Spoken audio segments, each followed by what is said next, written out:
It's common for ufologists to date the beginning of the modern UFO wave to the famous Kenneth Arnold sighting of June 1947. But while Arnold's sighting certainly marked a turning point in UFO history, it was far from the first sighting of something unusual in the sky.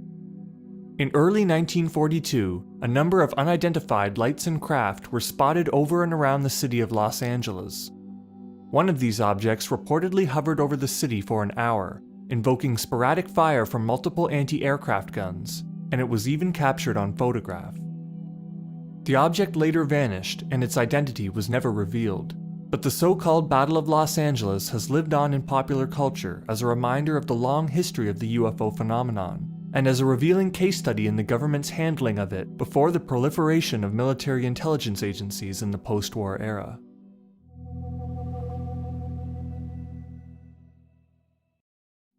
On the night of February 24, 1942, just over 2 months after the US's entry into the Second World War, American naval intelligence issued a warning of an imminent attack on US soil.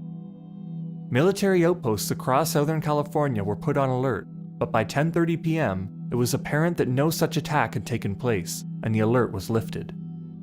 But in the early hours of February 25th, multiple radar stations tracked an uncorrelated target 120 miles west of Los Angeles, over the Pacific Ocean.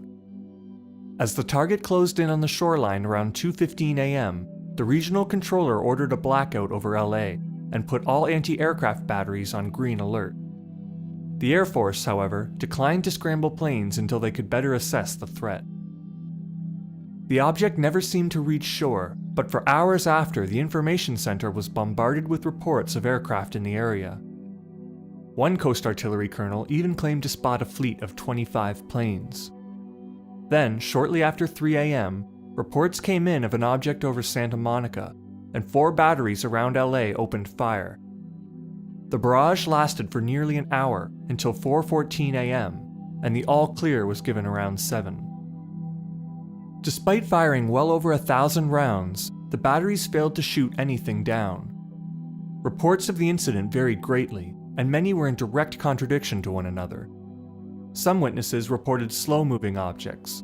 Others reported objects traveling at speeds in excess of 200 miles per hour. Some reported hundreds of planes flying over the state.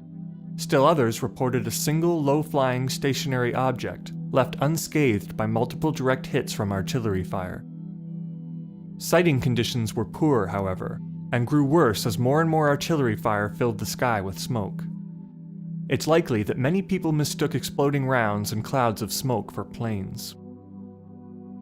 It is impossible now to determine exactly what passed over LA that night, if anything at all, but one remarkable and fortunate photo offers some insights. The famous photograph of the so-called Battle of LA, a touched-up version of which was published in the LA Times on February 26, 1942, seems to show a solid object in the focus of multiple spotlight beams, thus corroborating reports of a stationary object. In the aftermath of the incident, however, little was known for certain, and the American military could not seem to offer a satisfactory explanation.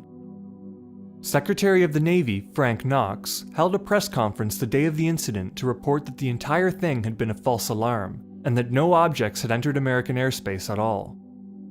However, the American Secretary of War, Henry Stimson, offered a different explanation after gathering the results of some interviews with witnesses.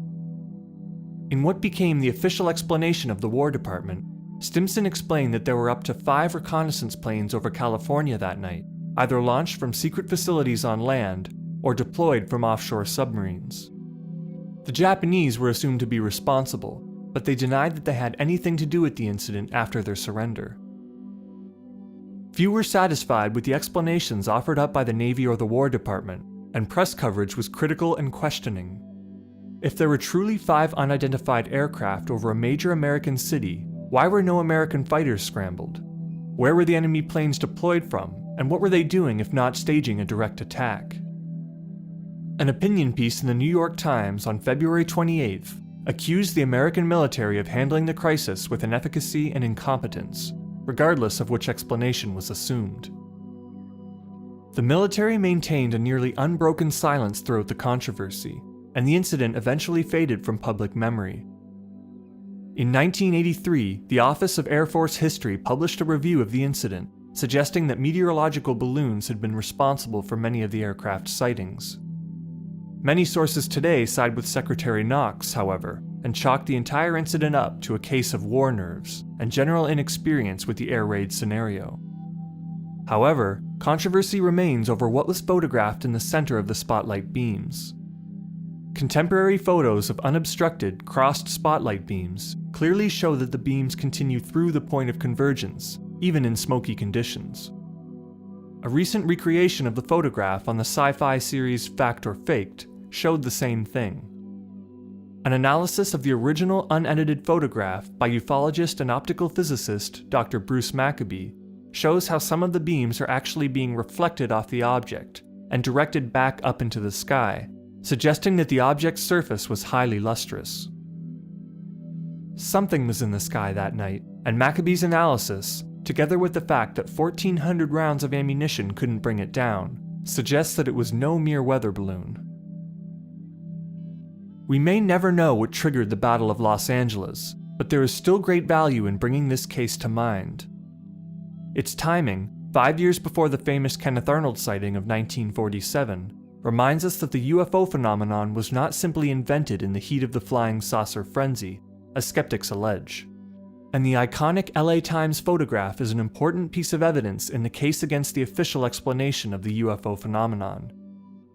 Whether authorities were aware of the UFO phenomenon at the time is unclear, but as ufologist Richard Dolan has pointed out, the Battle of LA was an important lesson in secrecy, one from which the American government seems to have learned a great deal.